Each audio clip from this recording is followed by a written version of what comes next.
Good morning. This is Pastor Aaron from Edgemont Church in Bristol, Tennessee.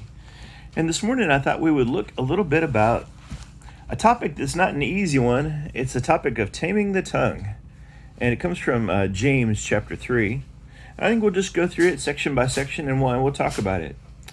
So starting at verse 2, he says, "We all stumble in many ways. If anyone does not stumble in what he says, he's a perfect man, able also to bridle his whole body. If we put bits into the mouths of horses so that they obey us, we guide their whole bodies as well. Look at ships also.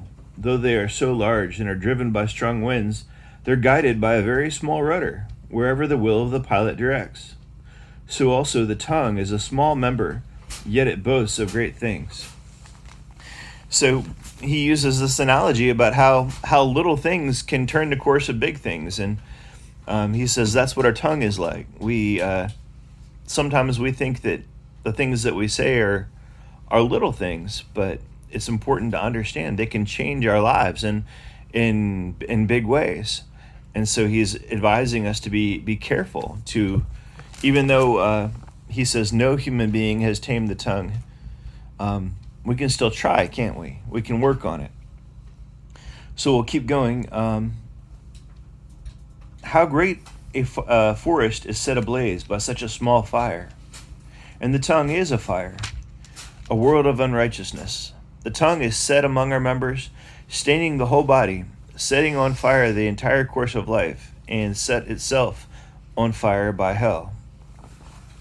So what he is saying is, our tongue is something that when we misuse it, when we say the wrong things, it can spread evil.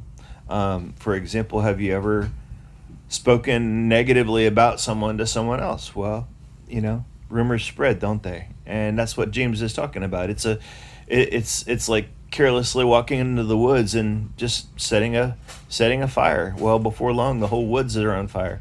So he's saying that's the way it's like with our mouth as well. We have to be careful that we don't go around spreading evil, because it does spread from person to person when we don't try to control our tongue.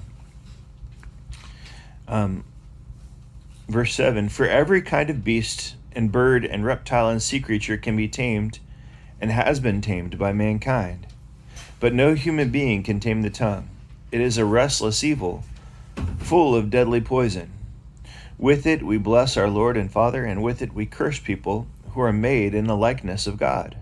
From the same mouth come blessing and cursing. My brothers, these things ought not to be so. Does a spring pour forth from the same opening both fresh and salt water? Can a fig tree, my brothers, bear olives, and a grapevine produce figs? Neither can a salt pond yield fresh water."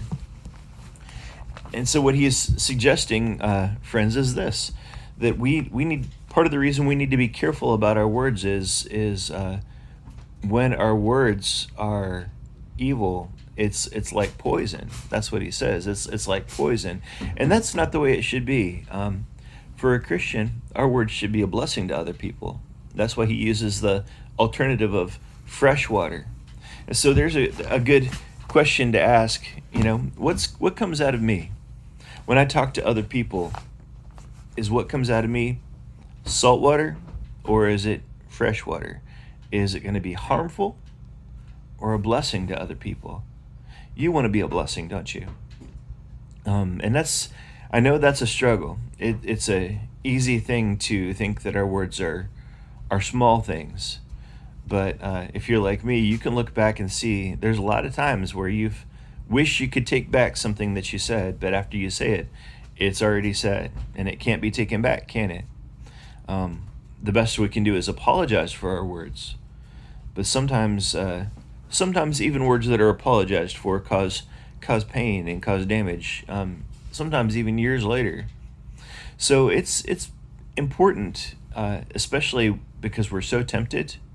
James says that this fire that we set with our tongue is in fact set on fire by hell. What he's saying is we all have evil that still lives in our hearts. And it's good that we be honest about that.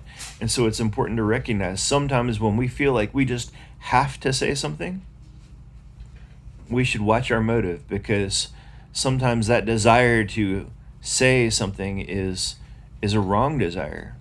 Sometimes it's the bad side of us that is urging us to open our mouths, and so it's very important to watch the words that you say and try to be a blessing.